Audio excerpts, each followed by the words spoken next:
Hello विद्यार्थी मित्रों, हवे आपणे रसायण विज्ञाननी शरूआत करवा जई रह्या छीए। त्यारे सौथी पहेला आपणे पहेला चेप्टरनी शरूआत करीए, रासायणिक प्रक्रियाओ अने समीकरणों। ते पहेला बधा विद्यार्थी मित्रोने मारी खास अपील छे के तेओ 1 થી 20 सुधीना तत्वों, एनो परमाणु क्रमांक, संज्ञा अने तत्वना नाम याद होवा खूब ज जरूरी है।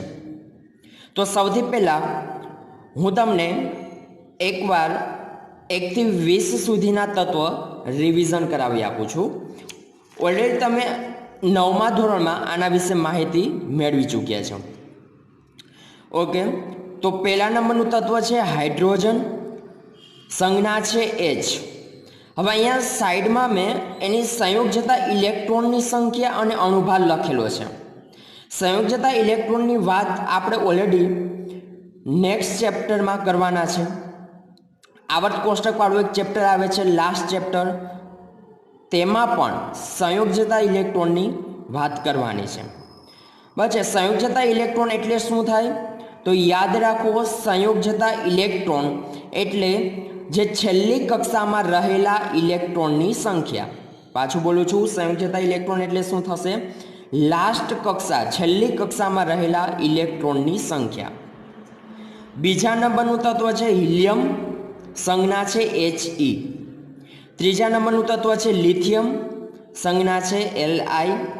चौथा नंबरनुं तत्व छे बेरिलियम, Be। पांचमा नंबरनुं तत्व छे बोरोन, B। छठा नंबरनुं तत्व छे कार्बन, C। सातमा नंबरनुं तत्व छे नाइट्रोजन, N। आठमा नंबरनुं तत्व छे ऑक्सीजन, O। नवमा नंबरनुं तत्व छे फ्लोरीन, F। 10मा नंबरनुं तत्व छे नियोन, Ne। 11 नंबरनुं तत्व छे सोडियम, Na। 12 नंबरनुं तत्व छे मैग्नेशियम, Mg।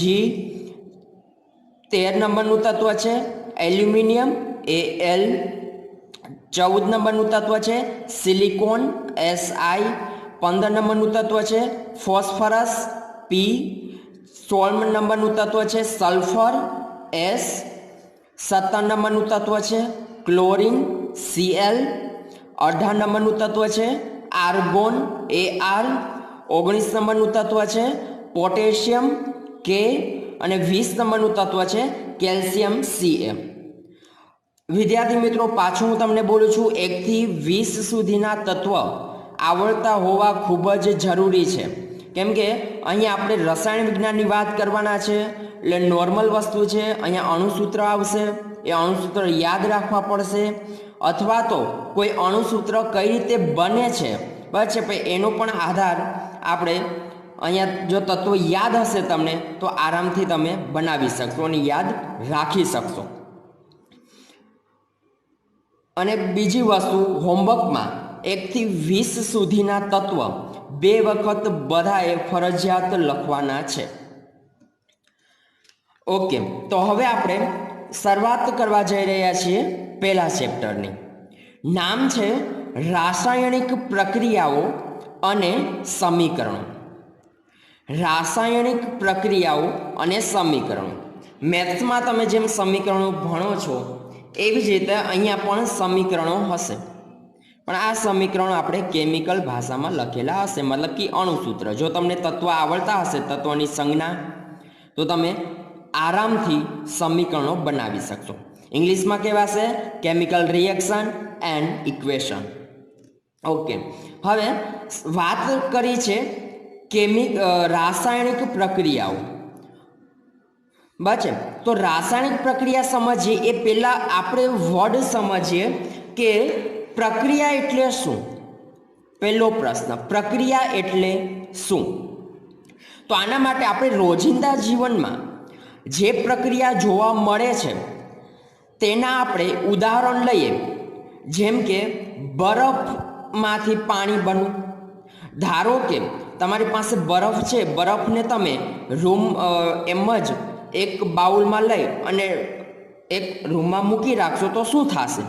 तो बरफ है એ આપમેળે પીગળવાની શરૂઆત થઈ જશે।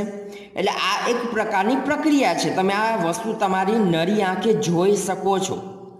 પછી બીજું અગત્યનું ઉદાહરણ જોઈએ આપણે તો ઉનાળામાં દૂધ છે એ ઝડપથી બગડી જાય છે, બરાબર છે। તમે બે વસ્તુની કમ્પેર કરો, શિયાળો હોય અને ઉનાળો હોય તો શિયાળામાં દૂધ ઝડપથી નથી બગડતું, જ્યારે ઉનાળામાં दूध जे छे ए झड़पथी बगड़ी जाय छे। तो आ पण एक प्रकारनी प्रक्रिया छे। तो आवुं केम थयुं ए पण आपणे समजशुं। पछी अत्यारे हाल चोमासानो समय चाली रह्यो छे तो त्यारे पण तमे जोयुं हशे कि लोखंडनी कोई वस्तु होय अने एना उपर जो पाणी पड़े तो ए लोखंडनी वस्तु छे ए नु काट मतलब कि क्षारणनु प्रोसेस स्टार्ट थई जाय छे, काट लागवानी शरूआत थई जाय छे। पछी नेक्स्ट एक्जाम्पल જોઈએ तो प्रकाश संश्लेषणથી ग्लूकोज बनो। बच्चे आ वस्तु तमे ऑलरेडी तमने खबर है, प्रकाश संश्लेषणની प्रक्रिया वनस्पति है ए पोते प्रकाश संश्लेषणનો उपयोग करे छे અને પોતે પોતાનો ખોરાક જાતે તૈયાર કરે છે, જેમાં ગ્લુકોઝ બને છે। પછી તમે આવું પણ જોયું હશે, બરાબર છે, ચોમાસાનો સમય છે તો કોઈ બ્રેડ હોય તો તેના પર ફૂગ લાગી જાય અને ફૂગ લાગશે અને પછી ધીમે ધીમે તેનું શું થશે તો કે વિઘટન થશે, બરાબર છે। તો આ છે આપણે રોજિંદા જીવનમાં જોવા મળતી સામાન્ય પ્રક્રિયાઓ, જેના વિશે તમે ઓલરેડી જાણો છો અને તમે આ બધી પ્રક્રિયાને તમે જોઈ પણ હશે ઘણીવાર, બરાબર છે। તો પ્રક્રિયા એ જ ક્વેશ્ચન અહીંયા મેં લખેલો છે કે પ્રક્રિયા એટલે શું, તો આપણે કોઈ બીજા ઉદાહરણ, સામાન્ય ઉદાહરણ દ્વારા સમજવું છે કે પ્રક્રિયા એટલે શું। જેમ કે રોટલી બનાવે, नॉर्मल वस्तु हशे ने, तमे घरे जोयुं ज हशे कि बधा रोटली बनावे छे। तो कई कई वस्तुनी जरूर पड़े रोटली बनाववा माटे, तो के तेल, पछी लोट, पाणी अने मीठुं। आ बधानुं तमे शुं करशो, आ बधा पदार्थ छे, तेल, लोट, पाणी, मीठुं, आ बधी वस्तुने तमे मिश्र करशो अने पछी एमांथी तमे रोटली बनावशो। अच्छा, तो आज हवे धारो के रोटली बनाववामां घणीवार एवुं पण थाय के जो तमे योग्य प्रमाणमां पाणी न नाखो अथवा तो मीठुंनुं वधघट करो अथवा तो तेलमां वधघट थाय तो पछी रोटली ज्यारे बनावशो त्यारे गोળ बनवानी बदले दुनियानो नक्शो बनी शके, थाय एवुं, बराबर छे। एक एना उपर आधार राखेलो छे के तमे अहींया केवा पदार्थ लीधेला छे अने केटला प्रमाणमां लीधेला छे, बराबर। तो आ जे पदार्थो लीधा छे आपणे, तेल, लोट, पाणी, मीठुं, आ बधा पदार्थने अहींया रासायणिक विज्ञानमां एने प्रक्रियको कहेवाय। शुं कहेवाय? प्रक्रियको।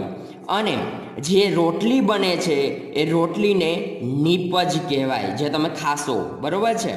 तो आ छे आपणी निपजो। तो प्रोसेस शू है तो कि मारी पासे अलग अलग प्रकारना पदार्थों हशे, ए पदार्थों एकबीजा साथे रासायणिक प्रक्रिया करीने निपज बनावे छे। शुं बनावे छे? निपज। आ जे क्रिया थाय छे एने आपणे प्रक्रिया बोलीए छीए। आ जे प्रक्रिया जे छे एमां अलग अलग प्रकारनी प्रक्रियाओ छे, जे मेना मुख्य 3 प्रकार है, त्रण प्रकार विषे आपणे ऑलरेडी जाणीए छीए। भौतिक प्रक्रियाओ, रासायणिक प्रक्रियाओ अने जैविक प्रक्रियाओ। पाछा बोलूं छुं, प्रक्रियाओना मुख्य 3 प्रकार, भौतिक प्रक्रिया, रासायणिक प्रक्रिया अने जैविक प्रक्रिया। भौतिक प्रक्रियानी वात करीए तो आमां तमे उदाहरण लई शको, बरफमांथी पाणी बनવું। भौतिक एटले के तमे जे प्रक्रिया जोई शको छो एने भौतिक प्रक्रिया कहेवाय। जेम के बरफमांथी पाणी बनવું, आ प्रक्रिया तमे जोई शको छो। नेक्स्ट है रासायणिक प्रक्रियाओ। रासायणिक प्रक्रियाओ एटले जेमां हाल आपणे उदाहरण जोईए के भाई प्रकाश संश्लेषणनी मददथी ग्लूकोज बनवो। प्रकाश संश्लेषणनी मददथी ગ્લુકોઝ બનવું. જૈવિક પ્રક્રિયાઓની વાત કરીએ તો જૈવિક પ્રક્રિયાઓમાં શું લઈ શકો છો તમે? બ્રેડ પર ફૂગ લાગવી અને તેનું વિઘટન થવું. આ વસ્તુ તમે ઓલરેડી જોઈએ છે આપણે. ઓકે, તો હવે આપણે સ્ટાર્ટિંગમાં જે ઉદાહરણ જોયા હતા તો એના પરથી હું તમને એવું બોલું કે આમાંથી કઈ પ્રક્રિયા ભૌતિક છે, કઈ રાસાયણિક છે અને કઈ જૈવિક પ્રક્રિયા છે તેમાં વર્ગીકરણ કરો. જેમ કે પેલી લખેલી છે બરફમાંથી પાણી, ભૌતિક પ્રક્રિયા થશે. ઉનાળામાં દૂધનું જલ્દી બગડી જવું, તો આ પ્રક્રિયા જે છે એને રાસાયણિક પ્રક્રિયા કહેશું આપણે, રાસાયણિક પ્રક્રિયા. પછી લોખંડનું કાટવું, આ પણ એક પ્રકારની રાસાયણિક પ્રક્રિયા છે. એના પછી પ્રકાશ સંશ્લેષણથી ગ્લુકોઝ બનવું, આ પણ રાસાયણિક પ્રક્રિયા છે. અને પછી છે બ્રેડ પર ફૂગ લાગવી અને તેનું વિઘટન થવું, તો આ પ્રક્રિયાને જૈવિક પ્રક્રિયા કહેવાય. જૈવિક પ્રક્રિયા કોને કહેવાય?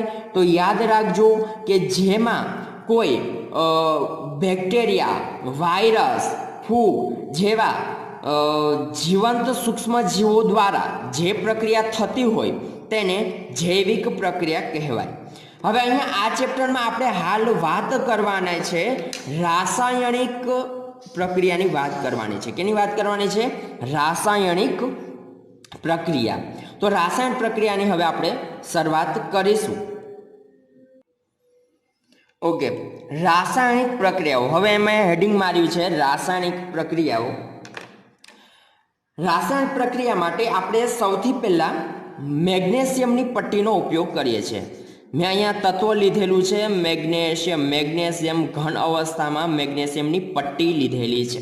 એટલે કે જેમ લોખંડનો સળિયો આવે એ જ રીતે મેગ્નેશિયમનો સળિયો. બસ ઓકે, એનું મારે હવાની હાજરીમાં દહન કરવાનું છે. દહન કરવું મતલબ કે સળગાવવાનું છે હવાની હાજરીમાં. તો સૌથી પહેલો પ્રશ્ન તમને એ થશે કે મેં શા માટે મેગ્નેશિયમ જ સિલેક્ટ કર્યું? તો એનો જવાબ એ છે કે મેગ્નેશિયમ છે એ ખૂબ જ ક્રિયાશીલ ધાતુ છે. કેવી ધાતુ છે? ક્રિયાશીલ. ક્રિયાશીલને તમે અહીંયા બીજો શબ્દ તમારે આપવો હોય તો સક્રિય, એવું પણ તમે નામ આપી શકો. સક્રિય છે ધાતુ. ખૂબ જ મેગ્નેશિયમ છે એ ધાતુ ખૂબ જ સક્રિય હોવાથી, ખૂબ જ ક્રિયાશીલ હોવાથી એને તમે આરામથી દહન મતલબ કે આરામથી તમે એને હવાની હાજરીમાં સળગાવી શકશો. એટલા માટે મેં અહીંયા લીધેલું છે મેગ્નેશિયમ, જેને મારે હવાની હાજરીમાં સળગાવવાનું છે. હવે મેગ્નેશિયમની જે પટ્ટી જે છે એ મેગ્નેશિયમની પટ્ટીનો કલર શ્વેત મતલબ કે સફેદ હોય છે. કેવો હોય છે? સફેદ. મારે તેને હવાની હાજરીમાં સળગાવવાનું છે. પ્રોસેસ ખાસ જોવાની છે.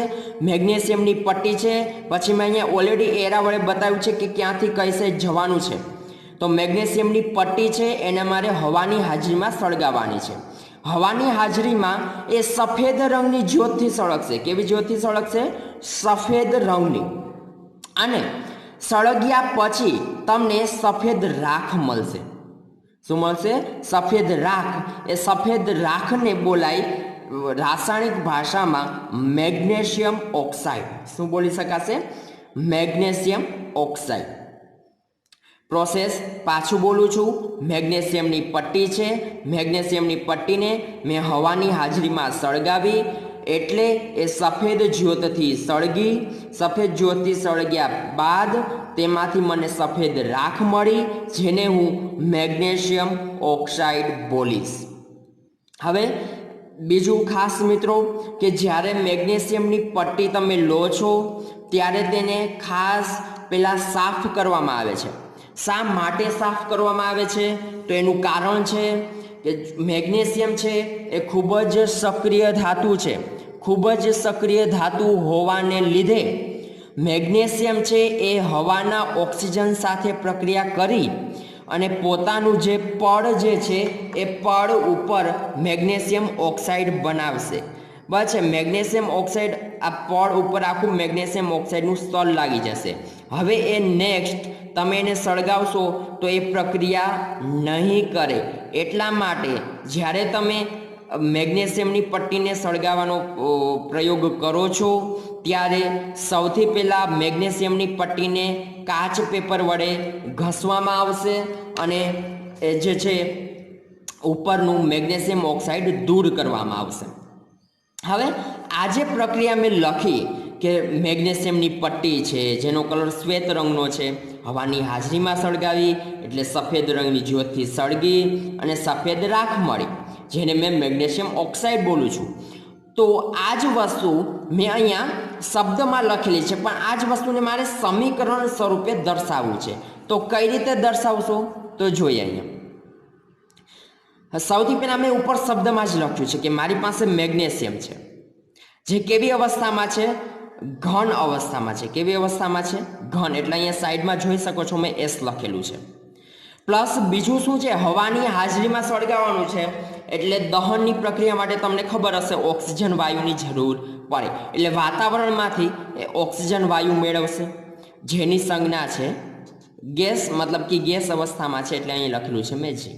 મારે એને સળગાવવાનું છે એટલે અહીંયા જોઈ શકો છો મેં ડેલ્ટા વડે રિપ્રેઝન્ટ કર્યું છે, જે ગરમી ઉષ્માનું ચિહ્ન દર્શાવે છે। અને શું બને છે સામે? મેગ્નેશિયમ ઓક્સાઇડ, મતલબ કે રાખ મળે છે। તો રાખ તો ઘન અવસ્થામાં હોય, એટલા માટે મારે અહીંયા શું લખવું પડશે? એસ લખવું પડશે। તો આટલી વસ્તુ આઈ થિંક ક્લિયર હશે। પાછું બોલું છું, મારી પાસે મેગ્નેશિયમ હતું, એને મેં હવાની હાજરીમાં સળગાવ્યું, એટલે કે હવાની હાજરી એટલે મારે અહીંયા ઓક્સિજન વાયુ લેવો પડે, ગરમ કરવા સળગાવું છું, એટલા માટે હું મેં અહીંયા ડેલ્ટાની સાઇન મૂકેલી છે, અને બને છે શું? તો કે રાખ બને છે, મતલબ કે મેગ્નેશિયમ ઓક્સાઇડ। તો આ વસ્તુને કઈ રીતે લખાશે? તો મેગ્નેશિયમ એટલે મેગ્નેશિયમને આપણે Mg વડે બતાવીએ છીએ, ઓક્સિજન વાયુ એટલે આપણે O2 લખીએ છીએ। બસ અહીંયા જોઈ શકો છો, અહીંયા ઉપર ડેલ્ટા લખવું ખૂબ જ જરૂરી છે। બસ અને અહીંયા બને છે મેગ્નેશિયમ ઓક્સાઇડ। મેગ્નેશિયમ ઓક્સાઇડની વાત કરો તો આ છે MgO। બસ એનું અણુસૂત્ર છે મેગ્નેશિયમ ઓક્સાઇડનું MgO। હવે છે અહીંયા એવો પણ પ્રશ્ન પૂછે તમે કે ભાઈ મેગ્નેશિયમની પટ્ટીનો કલર કેવો હતો? તો જવાબ આવે શ્વેત હતો। પછી એમ બને કે મેગ્નેશિયમ ઓક્સાઇડ બને છે જે રાખ, એનો કલર કેવો હતો? તો એનો પણ શ્વેત જવાબ આવશે, મતલબ કે સફેદ કલર। પછી એ સિવાય બીજા પણ આપણે એક એક્ઝામ્પલ હું તમને લઈને સમજાવું છું। પછી જેમાં છે લેડ નાઇટ્રાઇડ છે। બસ હાલ પહેલાં તમે શબ્દમાં યાદ રાખો, પછી આપણે એને અણુસૂત્રમાં કન્વર્ટ કરીએ, લેડ નાઇટ્રેટ। અને બીજું છે મારી પાસે પોટેશિયમ આયોડાઇડ। લેડ નાઇટ્રાઇડ છે એ સફેદ કલર છે, અને પોટેશિયમ આયોડાઇડ છે એ રંગવિહીન છે। અત્યારે હાલ આ પ્રક્રિયા સમજાવવાનું રીઝન એ કે રાસાયણિક પ્રક્રિયાથી કેવા કેવા પ્રકારના ફેરફાર જોવા મળે છે તેના વિશે આપણે માહિતી હાલ મેળવી રહ્યા છીએ। પછી એટલા માટે અહીંયા મેં નીચે કલર પણ લખેલા છે। લેડ નાઇટ્રેટ છે એ સફેદ કલરનો હોય છે, પોટેશિયમ આયોડાઇડ જે છે આયોડાઇડ એ રંગવિહીન હોય છે। બસ એમની વચ્ચે પ્રક્રિયા થશે અને લેડ આયોડાઇડ બનશે જે પીળા રંગનો હોય છે, અને પોટેશિયમ નાઇટ્રેટ બનશે જે સફેદ રંગનો હોય છે। તો અહીંયા લેડ નાઇટ્રાઇડ જે છે પછી એનું અણુસૂત્ર છે PbNO3 ટ્વાઇસ પોટેશિયમ આયોડાઇડ, પોટેશિયમનો કે આયોડાઇડનો આઈ। પછી પ્રોસેસ શું થશે અહીંયા ખાસ યાદ રાખવાનું કે અહીંયા PbNO3 ટ્વાઇસ 2 આ બંને વચ્ચેનો બંધ છે અહીંયાથી તૂટી જશે, એટલે Pb છે એ પણ અલગ પડી જશે અને NO3 છે એ પણ અલગ પડી જશે। સાઈડમાં અહીંયા છે KI, KIમાં પણ સેમ પ્રોસિજર, આ બંને વચ્ચેનો બંધ તૂટી જશે એટલે K અને I। હવે આ જે I છે એટલે અહીંયા પ્લસ ચાર્જ, આના પર માઇનસ ચાર્જ, અહીંયા પણ પ્લસ ચાર્જ અને અહીંયા પણ માઇનસ ચાર્જ। હવે આ I જે છે એ Pb સાથે જતો રહેશે, બસ, અને K સાથે આ NO3 જતો રહેશે, એટલે અહીંયા તમે જોઈ શકો છો PbI2 મતલબ કે લેડ આયોડાઇડ અને KNO 3 मतलब कि પોટેશિયમ નાઇટ્રેટ તમને બનતું જોવા મળશે। કમ્પ્લીટ છે। તો આ રીતે આપણે રાસાયણિક સમીકરણો દર્શાવી શકાય। પછી નેક્સ્ટ આપણે હાલ એ જ વાત કરવાના છે કે આ રાસાયણિક પ્રક્રિયાથી કેવા કેવા પ્રકારના ફેરફાર જોવા મળશે અને આ પ્રક્રિયા કઈ રીતે બને છે એના વિશે નેક્સ્ટ આપણે વાત કરીશું। એ સિવાય હજુ મેં એક એક્ઝામ્પલ લીધેલું છે જેમાં ઝીંક ધાતુ છે। પછી મતલબ કે આ પ્રક્રિયા મેં ધાતુ સાથેની લીધેલી છે, જે તમે ઓલરેડી આગળના ધોરણમાં 9મા અને 8મા ધોરણમાં પણ તમે ધાતુના ગુણધર્મ જોયા હશે તો ત્યાં આ પોઈન્ટ આવ્યો હશે કે ધાતુ છે એની જો હું એસિડ સાથે પ્રક્રિયા કરું તો હાઇડ્રોજન વાયુ ઉત્પન્ન થાય, આવો એક પોઈન્ટ તમે ધાતુના ગુણધર્મમાં જોયો હશે। તો અહીંયા મેં લીધેલી છે ઝીંક છે એ ધાતુ છે, એની હું એસિડ સાથે પ્રક્રિયા કરાવું છું, જેના હિસાબે ઝીંક ક્લોરાઇડ અને બીજું હાઇડ્રોજન વાયુ ઉત્પન્ન થાય છે। હાઇડ્રોજન વાયુ જે છે એને યાદ રાખજો, એ નિષ્ક્રિય વાયુ તરીકે પણ ઘણીવાર કામ કરતો હોય છે।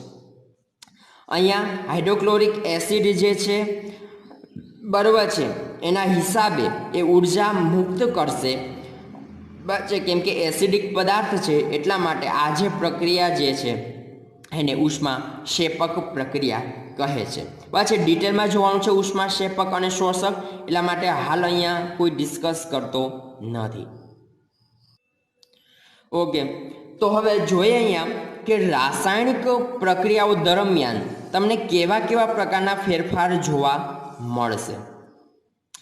તો સૌથી પહેલાં તો ભૌતિક ફેરફાર મતલબ કે અવસ્થા બદલાય છે। તમે આગળના સમીકરણોમાં જોયું બસ કે Mg છે એ ધાતુ હોય, મતલબ કે ઘન અવસ્થામાં હોય છે, અને પછી સામે પણ તમને ક્યારેક ઘન અવસ્થામાં મળે, જ્યારે ઓક્સિજન છે એ તો વાયુ છે, પણ તેમ છતાં તમને જ્યારે નિપજ મળે છે તો એ નિપજ ઘન અવસ્થામાં મળે છે। એ સિવાય બીજા પરિવર્તનમાં તમે જોયું રંગ પરિવર્તન, હમણાં જ જોયું તમે, બરાબર છે, લેડ નાઇટ્રેટનું તમે ઉદાહરણ લઈ શકો છો, બરાબર છે કે ભાઈ, અથવા તો બીજા કોઈ એક્ઝામ્પલ પણ લઈ શકો છો, Mgનું, મેગ્નેશિયમ ધાતુનું પણ ઉદાહરણ લઈ શકો છો। એ બધામાં તમે જોયું કે રંગમાં પરિવર્તન આવે છે। એ સિવાય અમુક વાયુ ઉત્પન્ન થાય છે, જેમ કે હમણાં જ આપણે લાસ્ટ એક્ઝામ્પલ જોયું એમાં જોયું તમે હાઇડ્રોજન વાયુ ઉત્પન્ન થતો હતો। પછી તાપમાનમાં ફેરફાર, તો લાસ્ટવાળું તમે ઝીંકનું જે એક્ઝામ્પલ જોયું એમાં તમે જોયું કે પ્રક્રિયા ઉષ્માક્ષેપક છે, બરાબર છે, તો એના આધારે તાપમાનમાં ફેરફાર થતો હોય છે કે પ્રક્રિયા ઉષ્મા શોષક છે કે ક્ષેપક છે। છે તો આ જે છે એ ખૂબ જ અગત્યનું છે। 4 પોઈન્ટ પાછા બોલું છું, ભૌતિક અવસ્થા બદલાય, રંગમાં પરિવર્તન જોવા મળે, અમુક વાયુઓ ઉત્પન્ન થાય અને તાપમાનમાં ફેરફાર થાય, બરાબર છે। કદાચ તમને 2 માર્ક્સમાં પૂછવો હોય તો આ પ્રશ્ન પૂછી શકાયો છે કે રાસાયણિક પ્રક્રિયાઓ દરમિયાન કેવા ફેરફાર જોવા મળે, તો જવાબમાં આવશે 4 point. Again repeat this sentence, ભૌતિક અવસ્થા બદલાય, રંગમાં પરિવર્તન જોવા મળે, અમુક વાયુઓ ઉત્પન્ન થાય, તાપમાનમાં ફેરફાર થાય। વિદ્યાર્થી મિત્રો, હવે આપણે શરૂઆત કરવા જઈ રહ્યા છીએ ખૂબ જ અગત્યનો ટોપિક, અને એ છે રાસાયણિક સમીકરણો। કે આ રાસાયણિક સમીકરણો કઈ રીતે બનાવશો અને એને સંતુલિત કઈ રીતે કરશો તેના વિશે માહિતી મેળવશું, બરાબર છે। તો રાસાયણિક સમીકરણની શરૂઆત કરીશું, બરાબર છે। તો અહીંયા સ્ટાર્ટિંગમાં આપણે જોયું કે મારી પાસે મેગ્નેશિયમ હતું અને ઓક્સિજન હતું, તો આ બંને શું કરે છે, પ્રક્રિયા કરે છે, અને શું બનાવે છે સામે, તો કે MgO મતલબ કે મેગ્નેશિયમ ઓક્સાઇડ બનાવે છે। તો Mg અને O2 મતલબ કે મેગ્નેશિયમ અને ઓક્સિજન એ બંને પ્રક્રિયા કરે છે, માટે એને પ્રક્રિયકો કહે છે। અને સામે તમને MgO મળે છે, જેને આપણે નિપજ બોલીશું, બરાબર છે। હંમેશા યાદ રાખો, પ્રક્રિયક છે એને હંમેશા ડાબી બાજુ લખવાના રહેશે, અને જે નિપજ છે એને હંમેશા જમણી બાજુ લખવાનું રહેશે। જ્યારે આ પ્રક્રિયા લખો છો ત્યારે વચ્ચે તીરનું નિશાન કરવાનું રહેશે। Mg પ્લસ O2 એ બંને મિક્સ થાય છે એટલે બે પ્રક્રિયકો છે, તો બે પ્રક્રિયકો વચ્ચે હંમેશા પ્લસનું નિશાન આવશે।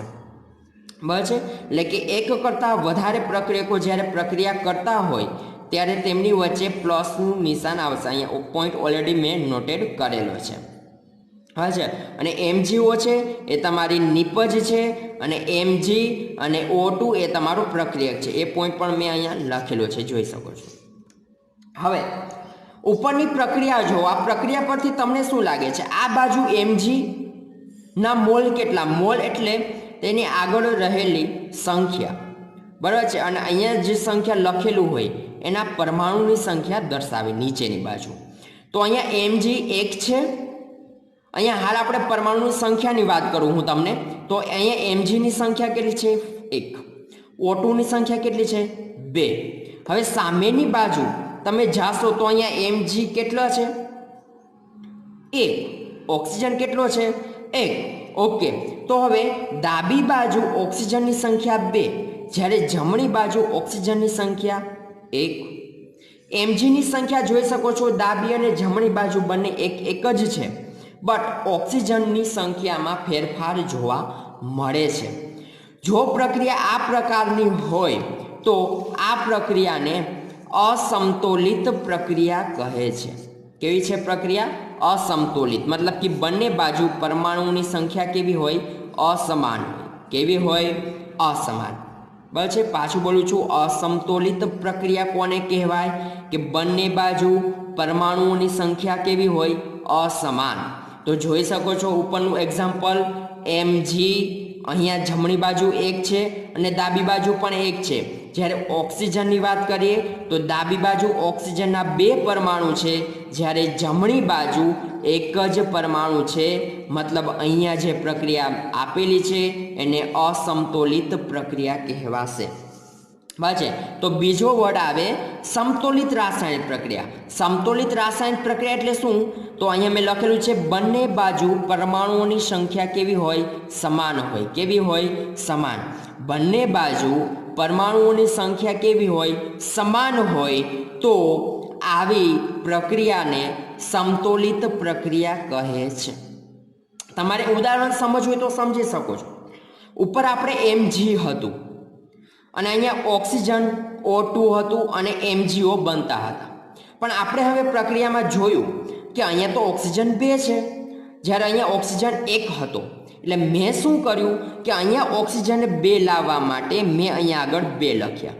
તો આ 2 જે છે એ બંનેને લાગુ પડશે, Mgને પણ લાગુ પડશે અને ઓક્સિજનને પણ લાગુ પડશે। તો હાલ અહીંયા આપણી પાસે એક જ Mg હતો પહેલાં, એટલા માટે મારે Mg છે એ અનબેલેન્સ થઈ ગયો, તો મારે Mgને પણ બેલેન્સ કરવા માટે મારે અહીંયા આગળ 2 મૂકવા પડશે। હવે છે આપણે હજુ વધારે પરફેક્ટ એક ઉદાહરણ દ્વારા સમજીએ કે સમતોલિત, કોઈ પણ અસમતોલિત પ્રક્રિયા આપેલી હોય તો એને સમતોલિત કઈ રીતે બનાવી અને શા માટે સમતોલિત કરવી પડે, બરાબર છે। તો આવા બહુ બધા પ્રશ્નોનો જવાબ આપણે મેળવીએ। ઓકે વિદ્યાર્થી મિત્રો, તો હવે અહીંયા મેં પોઈન્ટ લખેલો છે સમતોલિત રાસાયણિક સમીકરણ છે એનું મહત્વ શું છે। તો સૌથી પહેલો પોઈન્ટ, પ્રક્રિયકો અને નિપજોના કેટલા મોલ છે એના વિશે તમને માહિતી મેળવી શકશો। પછી સ્ટાર્ટિંગ મતલબ કે નિપજ કેટલી બની, તમે 1 કિલો, ઉદાહરણ તરીકે 1 કિલો ઘઉં લીધા છે અને એમાંથી તમે લોટ બનાવો છો અને એ લોટમાંથી કેટલી રોટલી બને છે, આ તો ખૂબ અગત્યનું છે ને, આ તો વસ્તુ જાણવી જ પડશે। બરાબર, પછી 1 કિલો ઘઉં લઈએ અને એના લોટ બનાવી અને પછી એમાંથી 5 રોટલી બને તો એ તો યોગ્ય ન કહેવાય, બરાબર છે, સમજાય છે। એટલા માટે બરાબર છે કે પ્રક્રિયકો અને નિપજોના કેટલા મોલ બને છે તેના વિશે તમને માહિતી મેળવી શકાશે। નેક્સ્ટ પોઈન્ટ અહીં લખેલો છે કે પ્રક્રિયકનો કેટલો જથ્થો વપરાય છે અને એને સામે નિપજ તમને કેટલી મળે છે, મતલબ કે નિપજનો કેટલો જથ્થો મળે છે અને પ્રક્રિયકનો કેટલો જથ્થો વપરાય છે, આના વિશે પણ તમને માહિતી મળશે, બરાબર છે। અને નેક્સ્ટ કે પ્રક્રિયકો અને નિપજોની ભૌતિક સ્થિતિ પણ તમે જાણી શકો, બરાબર છે, કે પેલા ઘન પ્રવાહી અને વાયુ હતું તો એમાંથી કઈ પ્રોડક્ટ મતલબ કે તમને જે નિપજ મળવાની છે એ નિપજની અવસ્થા કેવી છે એ પણ ઘન પ્રવાહી વાયુ કેમાં છે એના વિશે પણ તમે માહિતી મેળવી શકો, બરાબર છે। તો આ જે છે એ છે સમતોલિત રાસાયણિક સમીકરણનું મહત્વમાં 3 પોઈન્ટ જોયા।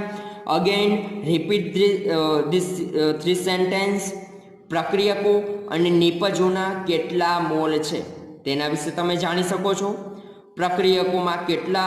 પ્રક્રિયકોનો કેટલો જથ્થો વપરાયો અને તેમાંથી નિપજનો કેટલો જથ્થો મળ્યો તેના વિશે પણ તમે માહિતી મેળવી શકો છો।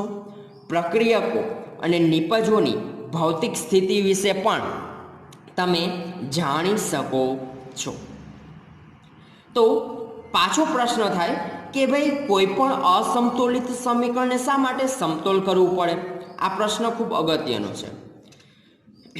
ઓકે, તો હવે આઈ થિંક તમે 9મા ધોરણમાં દળ સંચયનો નિયમ આવું તમે ભણી ગયા છો, જેને ઇંગ્લિશમાં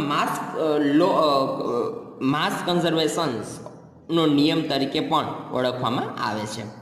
દળ સંચયનો નિયમ, તો દળ સંચયનો નિયમ શું કહે છે કે દ્રવ્યનું સર્જન કે વિનાશ થઈ શકતો નથી, બરાબર છે।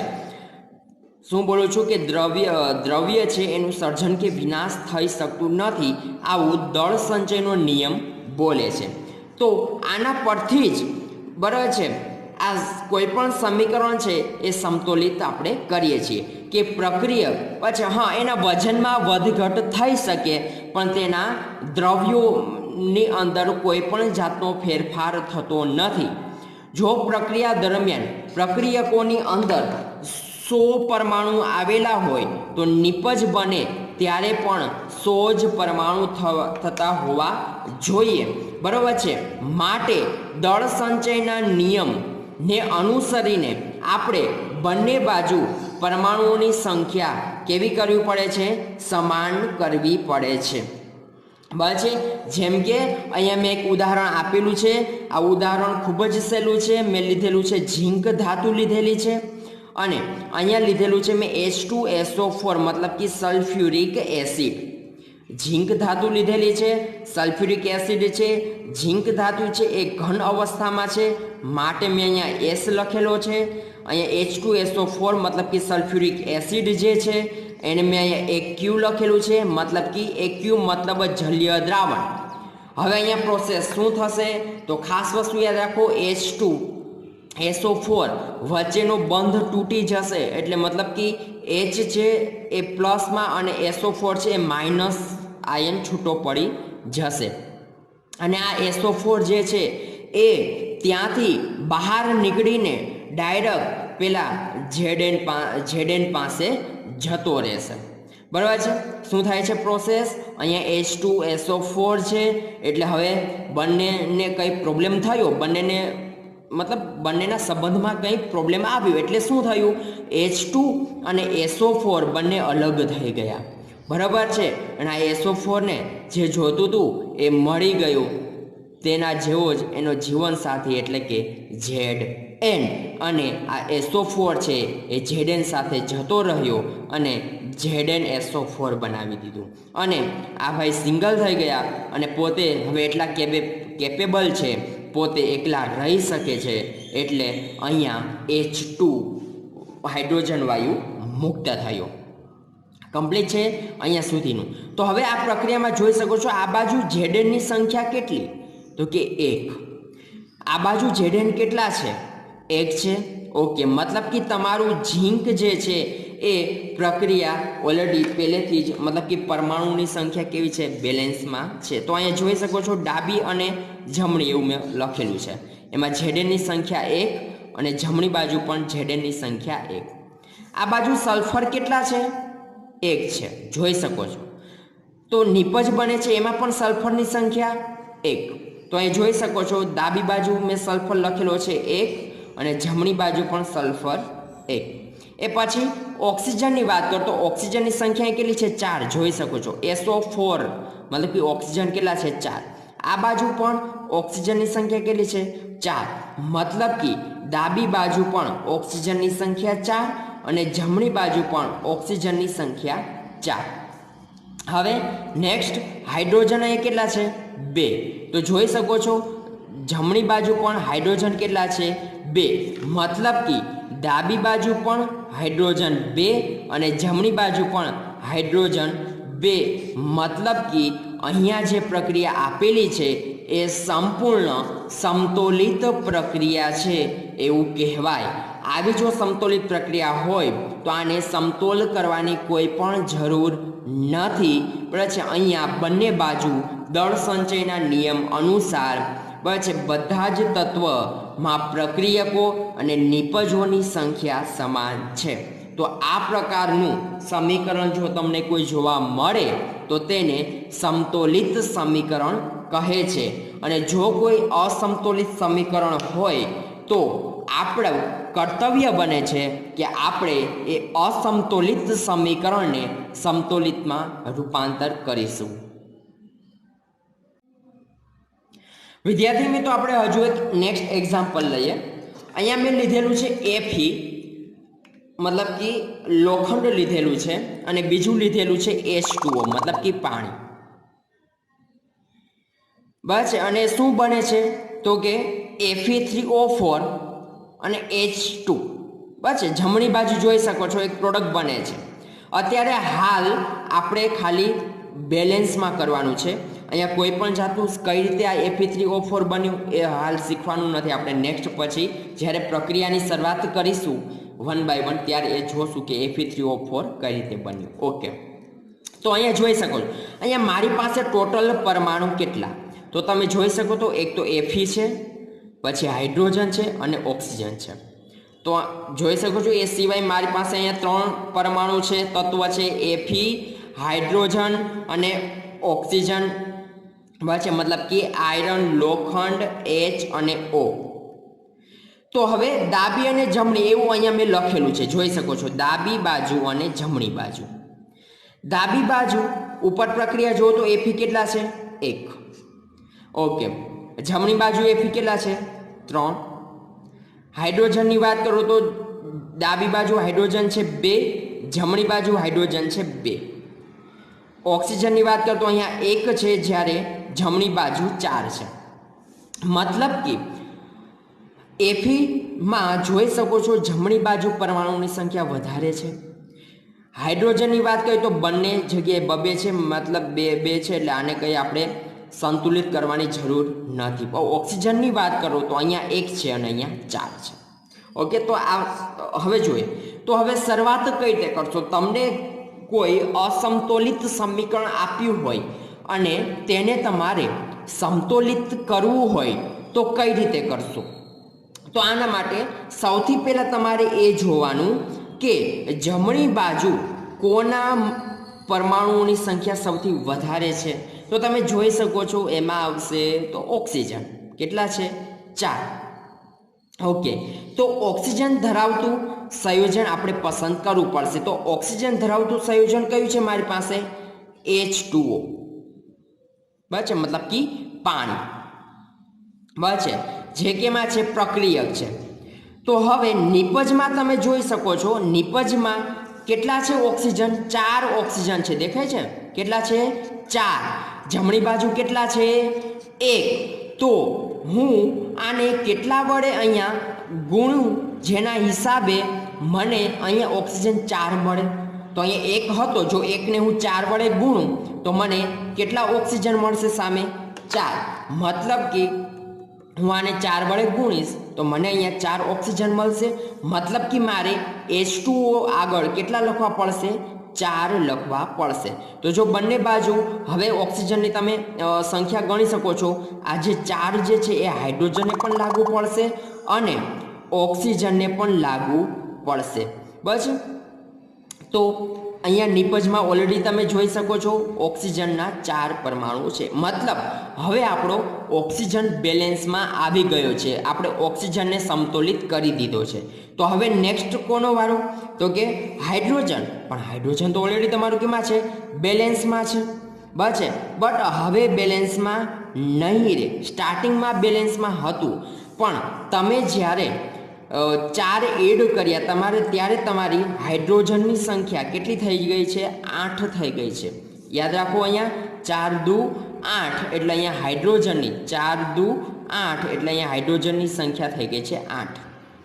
તો ડાબી બાજુ હાઇડ્રોજનની સંખ્યા થઈ ગઈ 8, તો જમણી બાજુ હાઇડ્રોજન બેલેન્સમાં કરવો પડશે કે નહીં? હવે ત્યાં ઓલરેડી તમારી પાસે નિપજમાં H2 હતું. જો હું અહીંયા 4 લખું તો 4 દુ 8 એટલે અહીંયા પણ તમારું હાઇડ્રોજન છે બેલેન્સમાં થઈ ગયું. તો હવે અત્યાર સુધી આપણી પ્રક્રિયા કેવી થઈ ગઈ છે? Fe2O હતો, પણ એની આગળ મેં હવે 4 લખી દીધા છે. Fe3O4 એમ જ છે, અને પ્લસ હાઇડ્રોજન હતું H2, જેની આગળ મેં 4 લખ્યા છે. તો જોઈ શકો છો અહીંયા Fe1 છે, અહીંયા Fe3 છે. મતલબ હજુ મારે કોને બેલેન્સમાં કરવાનું છે? Fe ને. એ સિવાય તમે હાઇડ્રોજન ગણો તો હાઇડ્રોજન કેટલા છે? 4 દુ 8. તો આ બાજુ પણ જુઓ, 4 દુ 8. આ 4 છે, આ ઓક્સિજનને લાગુ પડે તો કેટલા ઓક્સિજન થઈ ગયા? 4 ઓક્સિજન થઈ ગયા. તો ઓલરેડી આ બાજુ પણ ઓક્સિજનની સંખ્યા કેટલી છે? 4. મતલબ કે મારું હાઇડ્રોજન અને ઓક્સિજન કેવા થઈ ગયા છે? સમતોલિત થઈ ગયા છે. સમતોલિત થઈ ગયા છે. હવે મારે કોને સમતોલ કરવાનું રહેશે? Fe ને સમતોલ કરવાનું છે.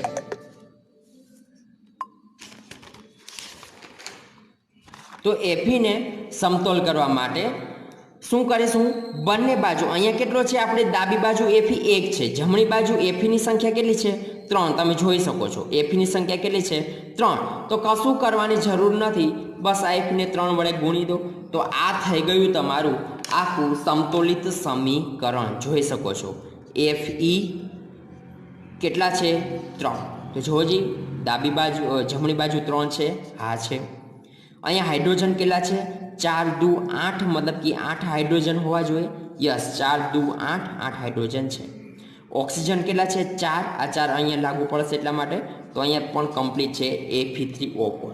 યાદ રાખો વિદ્યાર્થી મિત્રો, Fe3O4 છે એ કાર્બનનું અણુસૂત્ર છે. હવે છે બીજું, હાઇડ્રોજન વાયુ મુક્ત થાય છે, ગેસ છે, એટલા માટે મેં અહીંયા G લખેલો છે. Fe3O4 નો મતલબ કે પાવડર મળે, ઘન અવસ્થા હોય એટલા માટે મેં લખેલું છે S. H2O એ અહીંયા આપણે લિક્વિડ L લેવાનો છે, લિક્વિડ L, બરાબર છે. અને અહીંયા Fe જે છે એ ઘન અવસ્થામાં તમને બરાબર છે. વાયુ અવસ્થા માટે G નોટિફિકેશનમાં છે, ઘન માટે S, પ્રવાહી માટે L અને જલીય દ્રાવણ માટે AQ, મતલબ કે એક્વાસ સોલ્યુશન, બરાબર છે, જેને ગુજરાતીમાં કહેવાશે જલીય દ્રાવણ. બરાબર છે. તો આ રીતે તમે કોઈ પણ અસમતોલિત સમીકરણ હોય તો તેને સમતોલિત કરી શકો. અગેન પાછા હું એ પોઈન્ટ રિપીટ કરું છું. તો ડાબી અને જમણી બાજુ સૌથી પહેલાં તમે પરમાણુઓની સંખ્યા ગણી લો. સંખ્યા ગણ્યા બાદ નિપજમાં કોનો પરમાણુ સંખ્યા સૌથી વધારે છે એ તત્વથી તમે એને સમતોલિત કરવાની શરૂઆત કરો. યાદ રાખો વિદ્યાર્થી મિત્રો, અહીંયા તમારે વધુ ને વધુ પ્રેક્ટિસની જરૂર પડશે, ત્યારે જ તમે કોઈ પણ સમીકરણ છે તેને સમતોલિત કરી શકશો. વિદ્યાર્થી મિત્રો, હવે અહીંયા મેં તમને અમુક સમીકરણો આપ્યા છે. H2Cl2 અહીંયા બને છે HCl, બરાબર છે. તો ફર્સ્ટ સમીકરણ છે એ હું તમને બેલેન્સ કરતા શીખવાડું છું. બાકીના સમીકરણો તમારે જાતે સોલ્યુશન કરવાના રહેશે. અહીંયા હાઇડ્રોજન H2 છે, મતલબ પરમાણુની સંખ્યા 2 છે. અહીંયા ક્લોરીન છે, એમાં પરમાણુની સંખ્યા 2 છે. તો અહીંયા જોઈ શકો છો, અહીંયા હાઇડ્રોજન પણ 1 છે અને ક્લોરીન પણ 1 છે.